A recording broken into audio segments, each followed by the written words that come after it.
Saudara-saudari yang dikasihi Tuhan, salam jumpa lagi dalam Inspirasi Rohani edisi hari ini, Minggu 24 Juli 2022, hari Minggu biasa ke-17.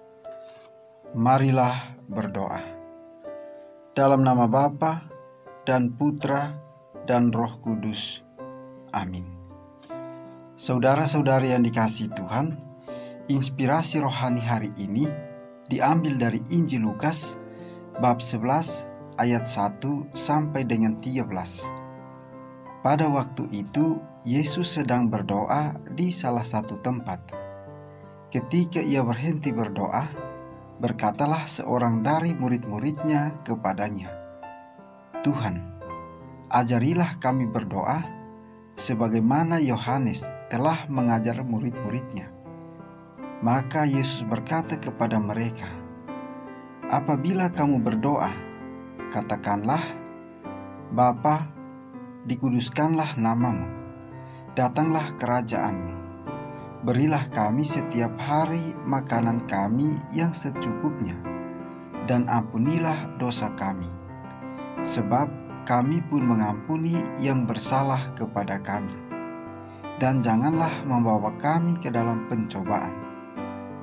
Lalu katanya kepada mereka, "Jika di antara kamu ada yang tengah malam pergi ke rumah seorang sahabat dan berkata kepadanya, 'Saudara, pinjami aku 3 buah roti, sebab seorang sahabatku yang sedang berada dalam perjalanan singgah ke rumahku, dan aku tidak mempunyai apa-apa untuk dihidangkan kepadanya.'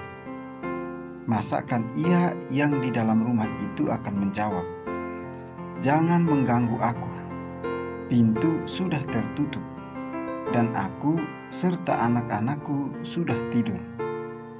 Aku tidak dapat bangun dan memberikannya kepadamu.' Aku berkata kepadamu, sekalipun dia tidak mau bangun dan tidak mau memberikan sesuatu, meskipun ia itu sahabatnya, namun karena sikap sahabatnya yang tidak malu-malu itu, pasti ia akan bangun dan memberikan apa yang dia perlukan. Oleh karena itu, aku berkata kepadamu, mintalah, maka kamu akan diberi. Carilah, maka kamu akan mendapat. Ketuklah, maka pintu akan dibukakan bagimu.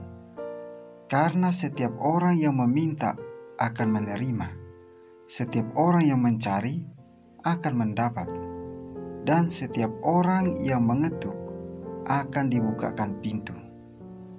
Bapa manakah di antara kamu yang memberi anaknya sebuah batu kalau anak itu minta roti, atau seekor ular kalau anaknya itu meminta ikan, atau kalajengking kalau yang diminta telur?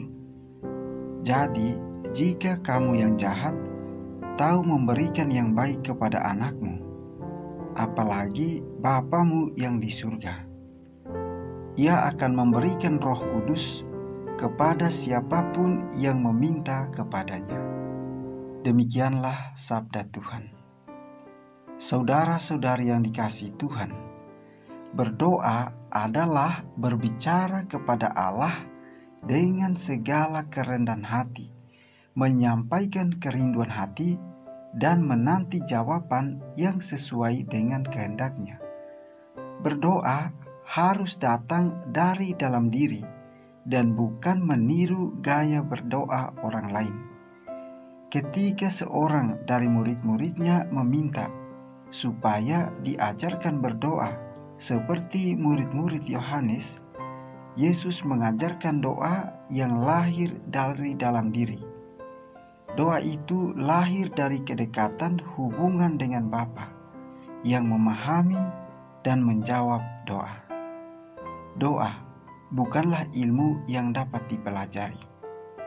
Saudara-saudari yang dikasihi Tuhan, mengapa berdoa penting?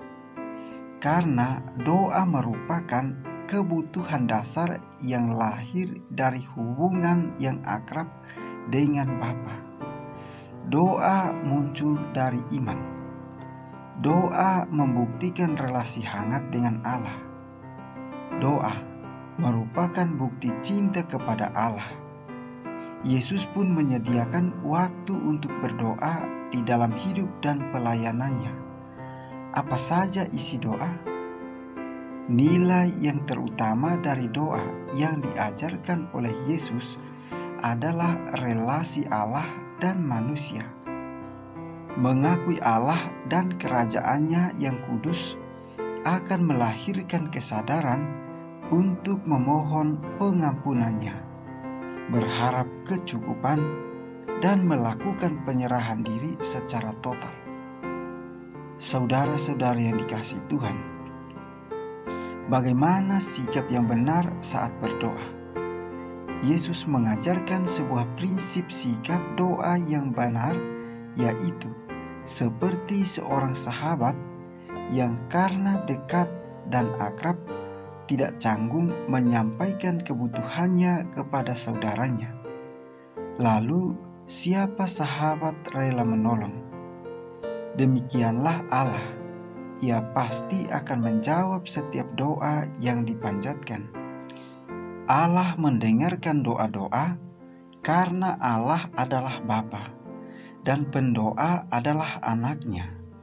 Akan tetapi, kita kadang masih ragu akan kebaikan Allah yang pasti mengabulkan permohonan orang beriman. Padahal Allah bisa saja menunda pertolongannya sampai pada waktunya yang tepat. Tidak jarang kita pun berdoa dengan memaksakan keinginan pribadi.